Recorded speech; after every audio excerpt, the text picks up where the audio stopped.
Here is our part 2 of synthetic division. So let's go over these examples and see how you did. In this first example, I hope you all recognize that you needed a placeholder.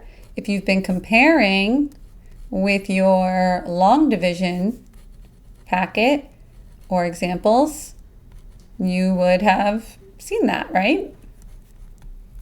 So placeholder is definitely needed for certain right over there. So we'll start this off the same way. I'm going to set x plus 2 is equal to 0. We're going to get x equals negative 2. So negative 2 is going to be my little divisor in the corner. 2 is my leading term. I don't have an x to the fourth, so I'm going to put a 0. Then I have negative 15, negative 9, 11, and 12. Constant, count up. Linear, quadratic, cubic, quartic, quintic. Okay? Leaving a line of room. And then we're going to do some work right over here. We bring down that first coefficient, like we said earlier, not always a 1, right? In this case, it was a 2. Then new coefficient times the divisor, so that's 2 times negative 2. Add straight down, we're looking wiser. New coefficient times that divisor. What do we get? That's right, we get an 8. Add straight down, so what's negative 15 plus 8? That would be negative 7. No calculators. Don't be a weenie. Figure it out. Do it on your fingers until you know it. You're in high school. You can do this. New coefficient times the divisor. Add straight down. Never been wiser.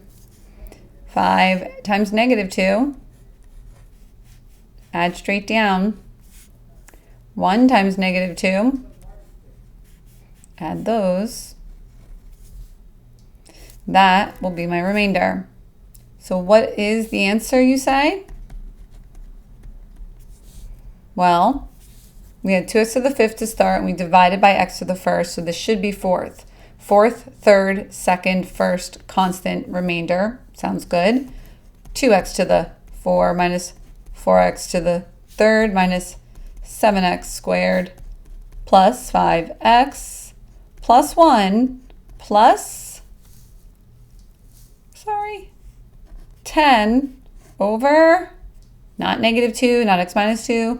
Look back at the original problem. Look back at where you started. X plus 2. I don't know why I wrote it so far over to the right.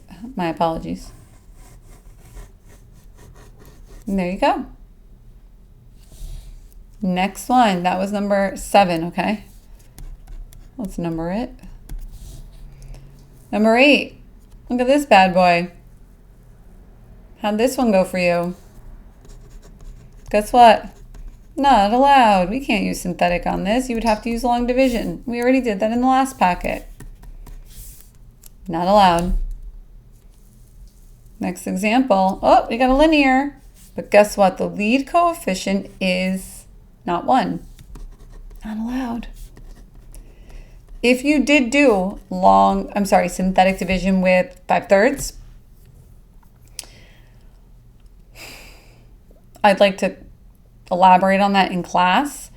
You will get a scaled version of the answer in a way to be continued, okay? I would like to talk about it during class. Maybe I'll put it in a separate video another time, but I'd rather be able to get questions live if possible. So we can elaborate on that at another time. Remind me. Here, synthetically divide. Oh, look here. Guess what? 3 in a row, not allowed. Easiest page of a worksheet ever. Oh my gosh. Also not allowed. But guess what? The last one is. Oh, I haven't even been on the page. Guys, I'm the worst. So number 10 was not allowed, 11's not allowed, but 12. 12's allowed. So what are we going to do?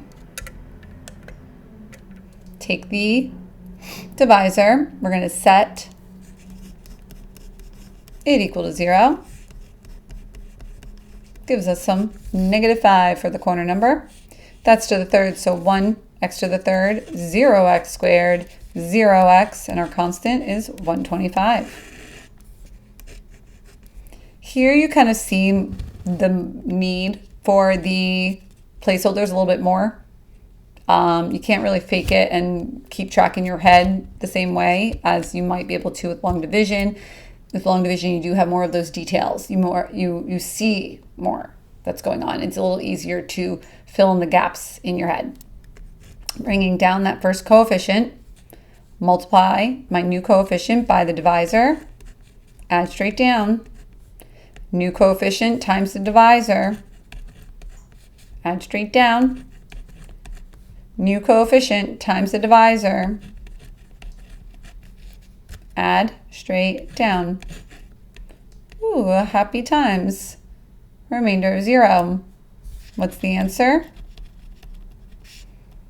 X squared, or 1x squared, minus 5x plus 25. Sorry, my Zoom's a little funky, so my spatial awareness isn't great today. So we have many more examples that we will be working on, worksheets, all that. But I hope this gave you a good overview of synthetic. We saw some placeholders. We saw many cases where you straight up just weren't allowed to use it. And just got to be careful, okay? So you want to make sure you finish off with a constant term. If that's ever missing, that's always a big place where people forget the placeholder is the constant at the end. So do watch out for that. And you can check it in either case, whether it divided evenly or not. You can check your answer by multiplying. So we're going to elaborate on anything I didn't elaborate on in this video in class. Please ask me lots of questions when I see you. And if you're feeling pretty good about synthetic division, thumbs up, feedback. If you're not feeling so great about it, thumbs down.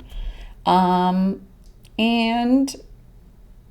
any other questions that you have, or if you want to put little timestamps in the comments for somebody, to find example 9, example 10, you'd be amazing. That'd be very nice of you.